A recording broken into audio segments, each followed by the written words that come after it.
여도은의 주식 이야기 여의주 오늘도 돌아왔습니다. 자, 국내 증시 보면서 하루하루 달라지는 혹은 기대를 했는데 역시나 국장은 답이 없구나라는 그런 생각 어제장 하셨을지도 모르겠습니다. 그래서 오늘 여의주에서는요, 이 주제를 한번 잡아봤습니다. 국장 문제가 있습니다. 근데 문제가 있는 거는 좀 답이 있었으면 좋겠는데 답도 없습니다. 그래서 답답하기만 하고요. 언제쯤 마음 편히 우리가 한국 증시에 대한 투자를 이어갈 수 있을까요?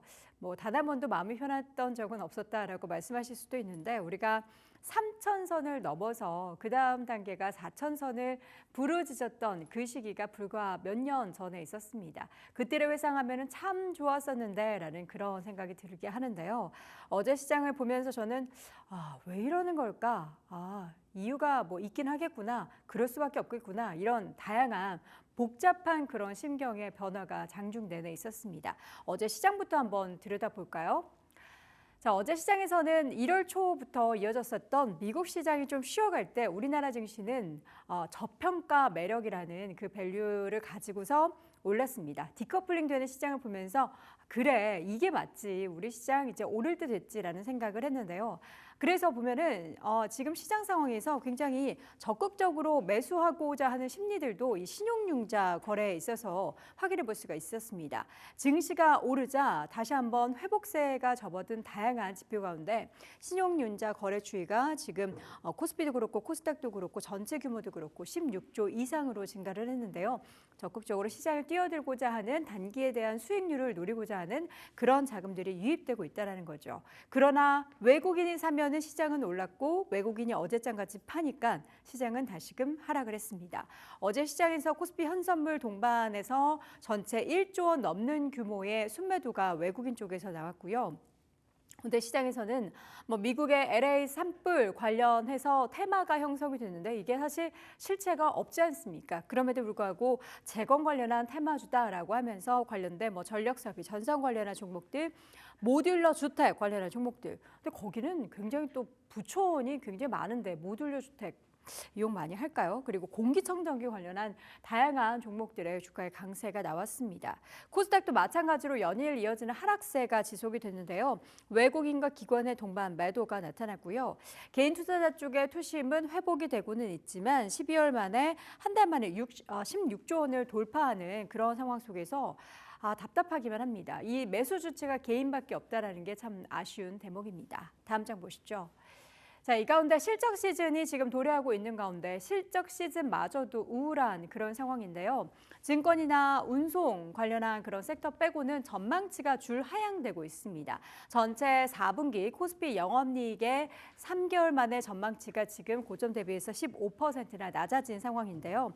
그림을 보시면 아시겠지만 증권 쪽 제가 올해 관련한 밸류업 관련해서도 그렇고 실적 관련해서도 그렇고 기대할 만한 섹터 중에 증권주 여의주 통해서도 말씀드렸죠. 그리고 운수 창고 관련한 그런 섹터만 빼놓고 이 단위는 퍼센테이지입니다. 6%, 11% 증가하겠다라는 건데요. 이 3개월간의 영업이익의 전망치의 변동률을 나타내는 겁니다. 이 밖에 다른 섹터는 참 암울하기만 하고요. 가장 부진한 섹터는 화학 쪽에 있습니다. 화학 쪽에는 대표적으로 뭐 2차 전지 관련한 종목들이 대거 포진되어 있다는 거 여러분도 아시죠?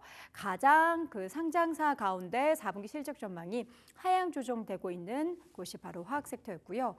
기계 장비나 제약 그리고 전기전자 쪽도 마찬가지로 좋지 않고 코스피 전체가 뭐 15% 가까이 평균이 형성이 돼 있다 보니까 이러한 부진한 실적에 아무래도 1분기에 그 4분기 실적 발표 시즌이 마냥 좋지만은 않을 것 같다라는 그런 생각이 듭니다. 물론 실적 발표하고 나서 올해는 조금 더 나아질 겁니다라고 밝힌 그런 기업이나 업종의 움직임이 나타난다면 이야기가 좀 달라지겠지만 아무래도 경기가 그렇게 좋지 않은 그런 상황 속에서 그런 얘기는 드물겠죠.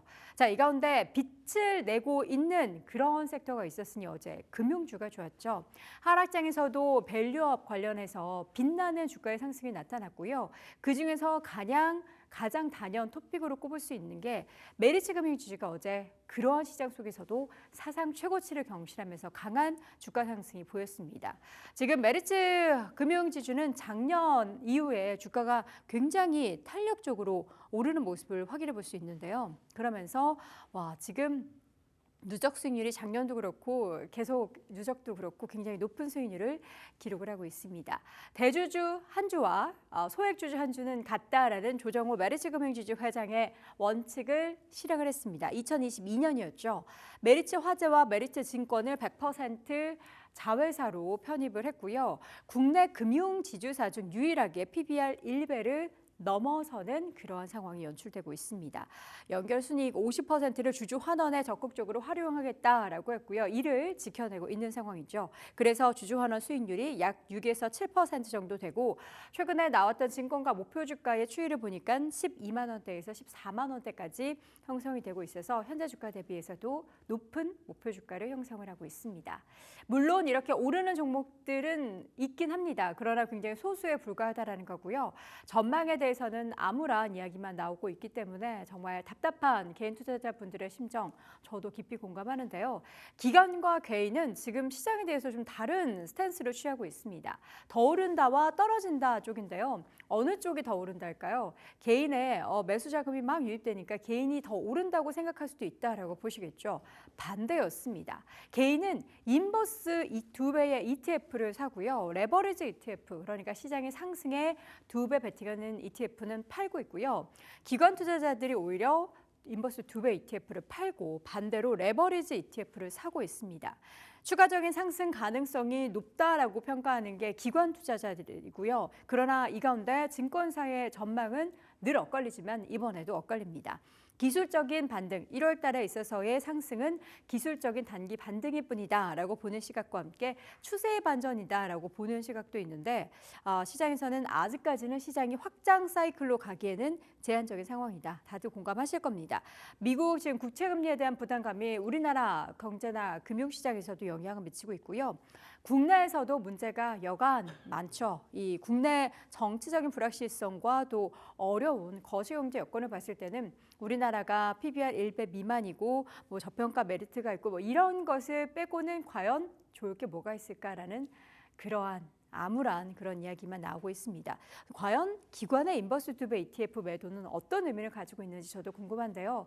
부디 오늘 시장에서는 국장은 또 다른 모습을 보여줘야 할 텐데 과연 오늘도 외국인의 수급에 좌지우지 되게 될지 테마만 움직이는 양세가 펼쳐질지 오늘도 시장 답답한 가운데서 여러분들은 여러분들만의 답을 찾아보시기 바랍니다. 자, 여돈의 주식 이야기 여의주 오늘은 시장 이야기 나눠봤습니다.